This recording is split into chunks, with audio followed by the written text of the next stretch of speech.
Hello all. इस lecture में हम लोग डिस्कस करेंगे रेडिएशन के बारे में। बेसिकली अगर आपके पास एक चार्ज डिस्ट्रीब्यूशन है और वो टाइम के साथ ऑसिलेट कर रहा है तो वो क्या एमिट करेगा? Electromagnetic radiation. तो हम लोग यही डिस्कस करने वाले हैं इसमें। रेडिएशन जो होता है ये कब आता है? Charges when charges accelerate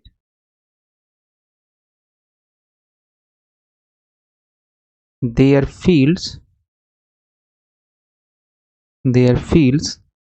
can transport. अब फील्ड मतलब अगर चार्ज है तो वहाँ पे इलेक्ट्रिक फील्ड होगा और मैग्नेटिक फील्ड होगा। तो चार्ज जब ऑसिलेट करेगा तो जो ये ईएम फील्ड्स हैं यानी इलेक्ट्रिक फील्ड और मैग्नेटिक फील्ड्स ये क्या करेंगे? एनर्जी को ट्रांसपोर्ट करेंगे। There fields can transport energy, can transport energy irreversibly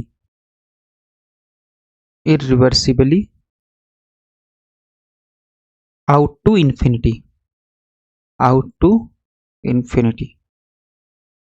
okay. तो अगर कोई एक चार्ज डिस्ट्रीब्यूशन है वो ऑसिलेट करेगा तो उस चार्ज डिस्ट्रीब्यूशन से रिलेटेड जो फील्ड्स होंगे वो भी ऑसिलेट होकर के एनर्जी को ट्रांसपोर्ट करेंगे। और वो एनर्जी कहाँ जाएगी? वो एनर्जी इरिवर्सिबल होगी, मतलब वो इनफाइनाइट पे चली गई तो वहाँ से वापस नहीं आने वाली है। और इसी एनर्जी को हम लोग क्या बोलते हैं? रेडिएशन बोलते हैं। ओके। तो अगर हम सपोज करें कि लेट से हमारे पास यहाँ पे कोई एक चार्ज डिस्ट्रीब्यूशन है, यहाँ पे इस तरीके से कोई एक चार्ज डिस्ट्रीब्यूशन है, आर्बिट्रेरी चार्ज डिस्ट्रीब्यूशन कुछ भी है।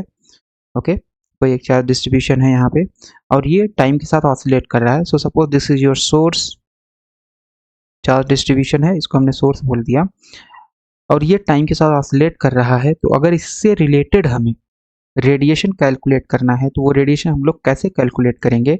सबसे पहले हम लोग एज्यूम करेंगे कि हमारे पास लेट से एक आर रेडियस का स्फीयर है। Suppose this is your sphere of R radius. Okay. और आर बहुत बड़ा है as compare to this source.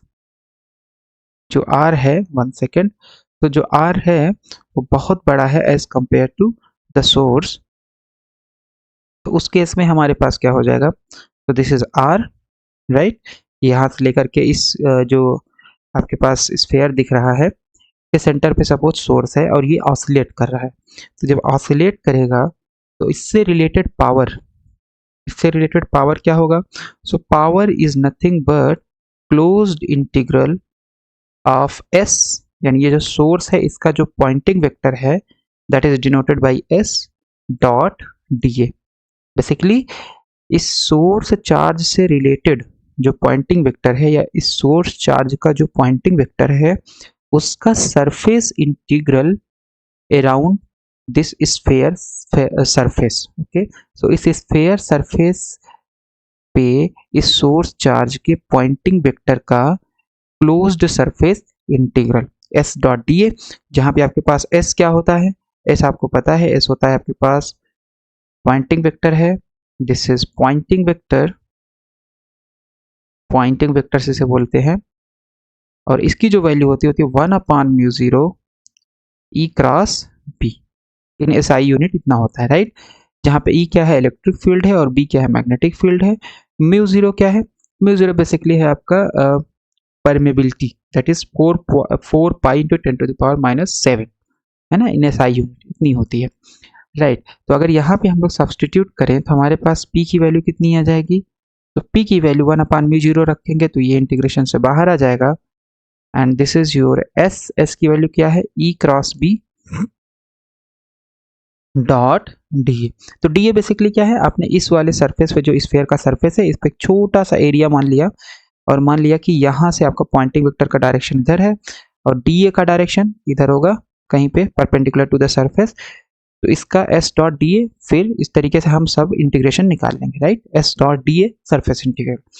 Okay. D A क्या है? Area element. D A is what? D A is your area element.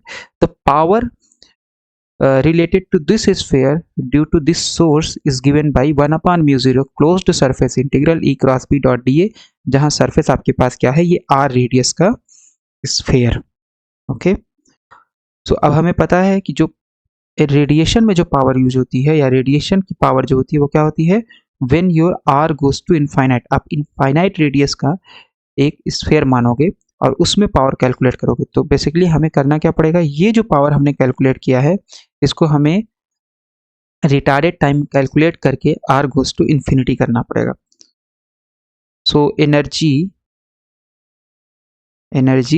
Per unit time, energy per unit time carried by EM waves,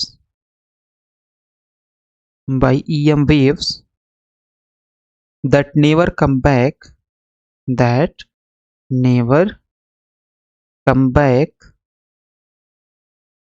और never come back को हम लोग क्या बोलते हैं, irreversibly चला गया, वो वापस एनर्जी वो नहीं आएगी, right. So P radiation is nothing but at earlier time t0, okay, is given by limit r goes to infinity p r, ये जो हमने p निकाला है t0 plus r upon c, where t0 is your earlier time, right। क्योंकि ये कुछ समय लेगा, यहाँ से जो भी फील्ड ऑसिलेट करेगा और एनर्जी जब ये ट्रांसपोर्ट करेगा तो इनफाइनाइट पे पहुंचने में कुछ समय लगेगा। तो अगर आपको इनफाइनाइट पे टी टाइम पे कैलकुलेट करना है तो आपको रिटार्डेड टाइम में यहाँ पे देखना पड़ेगा कि रेडिएशन कितना पावर एमिट कर रहा है, okay, right. So limit R goes to infinity R t0 plus are upon C, where your t0 is nothing but this is your earlier time या रिटार्डेड टाइम भी बोल सकते हैं हम लोग इसको, t0 minus t minus R upon C, okay, इतना होगा। सो इस तरीके से हमारे पास जो पावर होगा, रेडिएशन का पावर जो होगा, that is r goes to infinity P r t0 plus are upon c, जहाँ पे आपके पास p कहाँ से निकलेगा, इस फार्मूले से निकलेगा, ओके। सो अगर हम एक रफ आइडिया ले लें तो हमारे पास इलेक्ट्रिक फील्ड सबसे पहले कितना होता है, ज़ेफी-मैनकॉज़ इक्वेशन से इलेक्ट्रिक फील्ड और मैग्नेटिक फील्ड, अगर कोई चार्ज ऑसिलेट कर रहा है या मोर प्रिसाइजली चार्ज डिस्ट्रीब्यूशन अगर ऑसिलेट कर रहा है तो उसका इलेक्ट्रिक फील्ड और मैग्नेटिक फील्ड दिया जाता है ज़ेफी-मैनकॉज़ इक्वेशन से, and that is given by Jefimenko's equations. और ये कितना होता है, इलेक्ट्रिक फील्ड जो होता है वो आपके पास होता है are T is given by 1 upon 4 pi epsilon naught integration rho r dash tr, okay, upon r square r cap plus rho dot r dash tr cr and r cap, okay, minus j dot, and this is your r dash tr upon c square r, और यहाँ पे आपके पास है D tau dash, okay. इतना हो गया। Electric field इस फार्मूले से दिया जाएगा अगर कोई चार्ज डिस्ट्रीब्यूशन है जो टाइम के साथ चेंज हो रहा है या टाइम के साथ ऑसिलेट कर रहा है बेसिकली, ओके, इतना आएगा। और मैग्नेटिक फील्ड ज़ेफी-मैनकॉज़ से कितना दिया जाता है, ज़ेफी-मैनकॉज़ इक्वेशन से मैग्नेटिक फील्ड जो दिया जाता है that is given by mu 0 upon 4 pi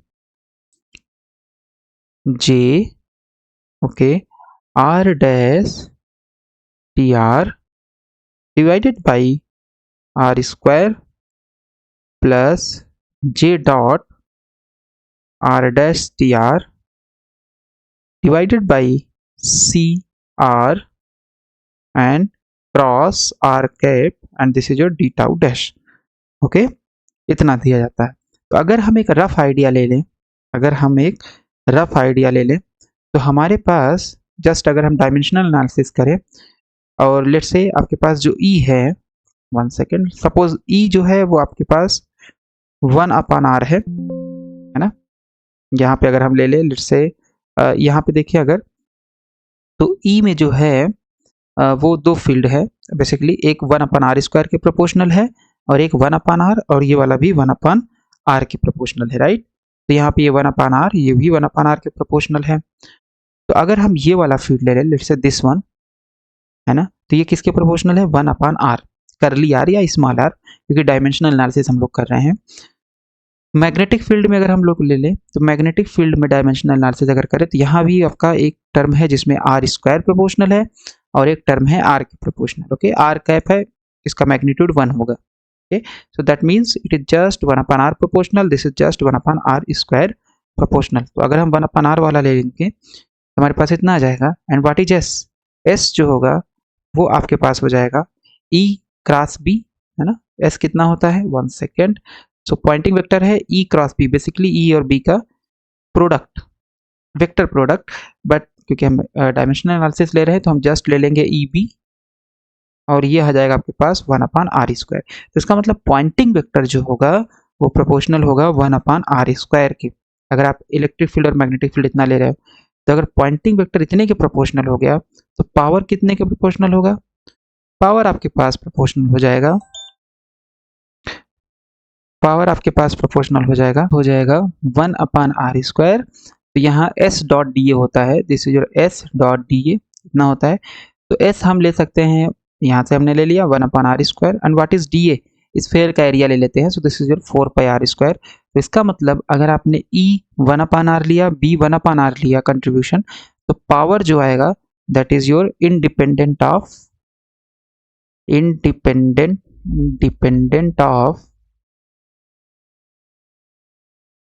R। तो अगर हम P रेडिएशन निकालेंगे, क्योंकि अल्टीमेटली हमें P रेडिएशन निकालना है, so that is nothing but limit R goes to infinity and P। तो अब P में कोई भी R का टर्म है नहीं, P में कोई भी R का टर्म है नहीं, तो इसका मतलब P रेडिएशन आपका क्या आ जाएगा? कुछ वैल्यू आएगा, कांस्टेंट आएगा या whatever, so it is non zero, right, है ना। क्योंकि P आपका इंडिपेंडेंट ऑफ R आ गया, तो R गोज टू इन्फिनिटी करेंगे तो P जो आ जाएगा आपके पास इट इज नॉन जीरो, क्योंकि इसमें R का टर्म है ही नहीं।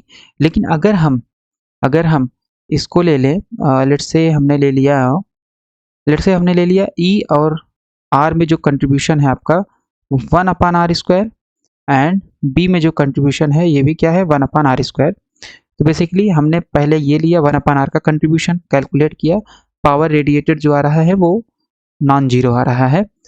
बट अगर हम ये कंट्रीब्यूशन ले लें, सो दैट इज 1/r स्क्वायर के प्रोपोर्शनल, और ये जो है ये भी आपका 1/r स्क्वायर के प्रोपोर्शनल।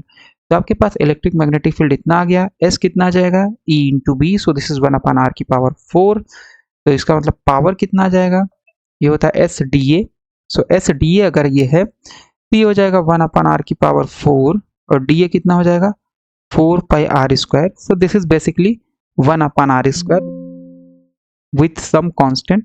तो अगर अब आप P रेडिएशन निकालोगे, सो P रेडिएशन अगर आप निकालोगे, so this is your limit R goes to infinity 1/r square with some constant. अब क्योंकि R गोज टू इंफिनिटी है तो 1/r कितना हो जाएगा? 0।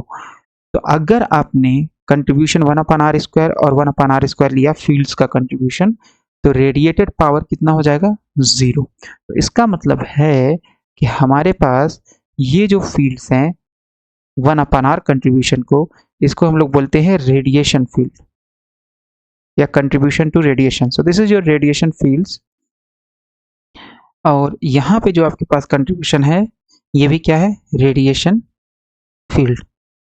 तो कभी भी हम लोग अगर कैलकुलेट करेंगे पावर ऑफ रेडिएशन, तो उसमें जस्ट कौन सा कंट्रीब्यूशन लेंगे? फील्ड्स में, यानी इलेक्ट्रिक और मैग्नेटिक फील्ड्स में, दैट इज 1/r का contribution.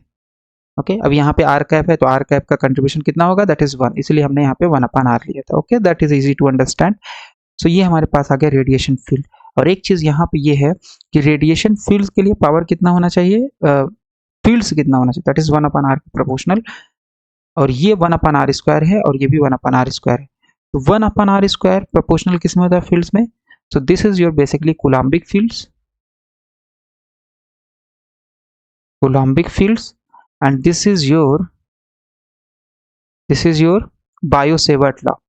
Okay, so this is your Biot-Savart law. Okay, Biot-Savart law. So Coulombic field और बायो-सेवर्ट लॉ फील्ड्स के द्वारा जो रेडिएशन आएगा that is always zero. Coulombic field और बायो-सेवर्ट लॉ फील्ड्स के द्वारा जो रेडिएशन आएगा that is always zero. Okay, right. So this is all about introduction to radiation.